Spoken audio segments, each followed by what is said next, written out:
Cedar Point, the roller coaster capital of the world. Many enthusiasts' number one park. It has 16 roller coasters and is a huge park, which makes some people think it's impossible to do all of them in one day.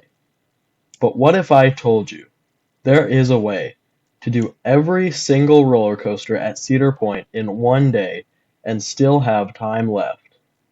Well, that's what I'm telling you. Get ready for the ultimate guide to a one-day trip to Cedar Point.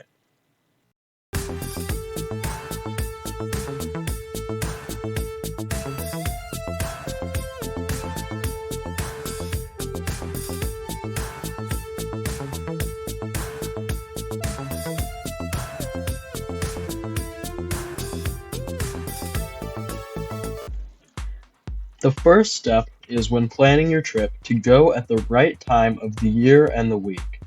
The absolute best time to go is a weekday, anywhere from the second to last week of August to the beginning of Halloween.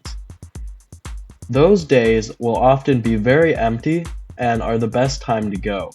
However, if you can't go then, the best time to go is in early July or June, but try to avoid early August or late July. Those are the worst times to go and will be busy even on weekdays. Another question when planning your trip is what to buy.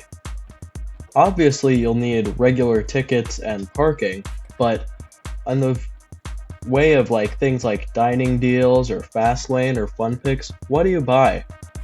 In the way of dining deals, the best way to go is the all-day dining plan. It's a great deal. It's only $30 and you can have a meal every 90 minutes. Up to 4 people can share this plan and still have enough to eat and have some great food.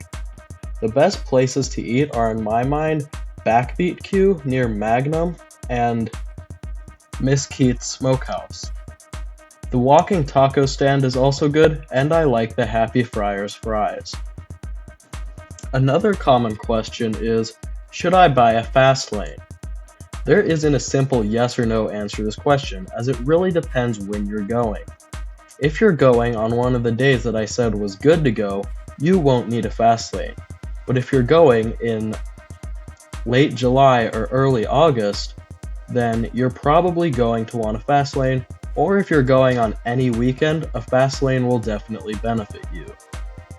I don't recommend getting the normal fast lane, as it doesn't include the 4 most popular attractions that will have the longest lines, and the fast lane plus is really the only one that's worth it. Now, let's start getting into the real tips.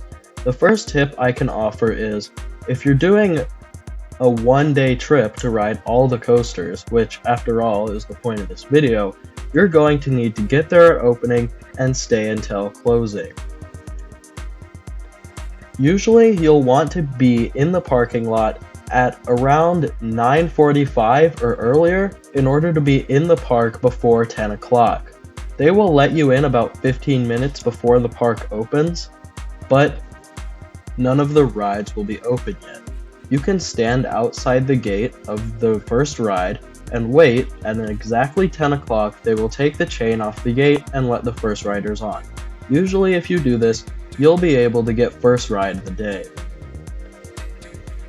Now, here's what to do once you're actually in the park. The first ride you want to ride is RAPTOR. Usually, if you're on a good day early in the park, you can get first ride of the day. A lot of guides will tell you to park in the water park parking lot and start with Steel Vengeance and Maverick, but there's a problem with this plan.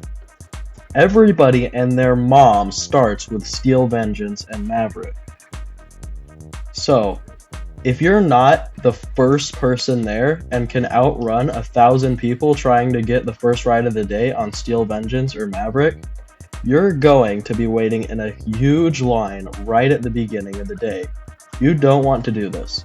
Be smart and start with RAPTOR. After RAPTOR, go down into the Midway and ride Blue Streak and VALRAVN. Go down into Millennium Midway and get Iron Dragon, then ROUGAROU and Millennium Force. walk down Frontier Trail into Frontier Town, where you'll ride Maverick, then Steel Vengeance, and then keep going down towards Camp Snoopy and Gemini midway, where you'll ride Cedar Creek Mine Ride on the way. If you want, you can go into Camp Snoopy and get the kitty credits, but if you don't care about that, go ahead and ride Gemini, then Magnum, and then Corkscrew. Then keep walking down that midway. You'll pass by Power Tower, so you can do that if you want. Then come back down towards Windseeker, where you'll ride Gatekeeper. If no rides were closed, that should be the end of the circle, and you will have ridden every single coaster. Usually, if it's a good day with short lines, you'll be able to ride every coaster in one day. Now, I know it's easy to come off a ride thinking, I want to do that again, but I recommend on your first lap around only riding everything once. If you follow this guide on a good day, you'll have a little bit of time at the end to go get re-rides on your favorite rides. But if the most important thing to you is riding every coaster in one day, then you're only going to want to ride everything once to begin with. Now, the thing about amusement parks is that not everything always goes right. So that means that sometimes you're going to run into one or two closed rides. This can be due to wind, or the ride just hasn't opened for the day yet, but usually rides won't be closed for the whole day. You run into a ride that you want to do that's closed, what I recommend is just move on and come back to it later. With any luck, it'll be open the second time you decide to lap back around to it. And thus concludes my guide to ride every roller coaster at Cedar Point in one day. If you enjoyed the video, please consider leaving a like, comment, and subscribing. I hope this video helped you and that your day at Cedar Point is the best. Thanks for watching. Signing off, ZZ Coasters.